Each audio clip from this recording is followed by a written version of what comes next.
ভোগান্তির আশঙ্কা, বাতিল একাধিক ট্রেন। বারংবার ট্রেন বন্ধের জেরে ভোগান্তির মুখে পড়তে হচ্ছে যাত্রীদের।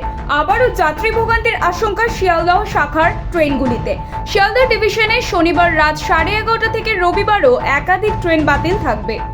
মূলত শিয়ালদহ স্টেশন রক্ষণাবেক্ষণের কাজের জেরে বাতিল একাধিক ট্রেন। রেল সূত্রে জানানো হয়েছে মোট 8 ঘন্টা ধরে চলবে এই কাজ। শনিবার রাত 11:30 থেকে শুরু হবে কাজ, আর তা শেষ হবে রবিবার সকালে। মূলত নৈহাটি গরিফা ও নৈহাটি ব্যান্ডেলের আপ লাইনে যাত্রীদের রক্ষণাবেক্ষণের জন্য এই কাজ হবে।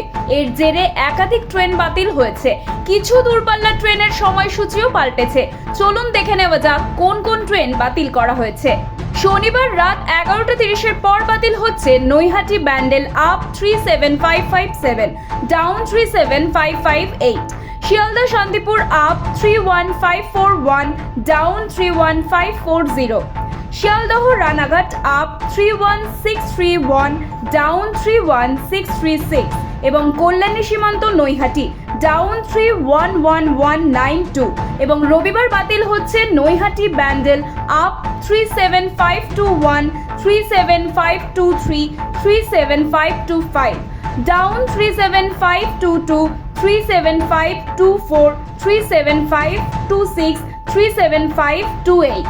এছাড়াও বাতিল হচ্ছে শিয়ালদহ কৃষ্ণনগর আপ 31811, 31813, ডাউন 31812, 31814। রবিবার চলবে না Sealdah Shantipur up 31511, 31513, down 31514, 31516 train. Naihati Kalyani সীমান্ত আপ 31191 এবং শিয়ালদহ রানাঘাট আপ 31611, ডাউন 31614 রবিবার 28 জুলাই চলবে না। আরও খবর জানতে নজর রাখুন আরবি নিউজে।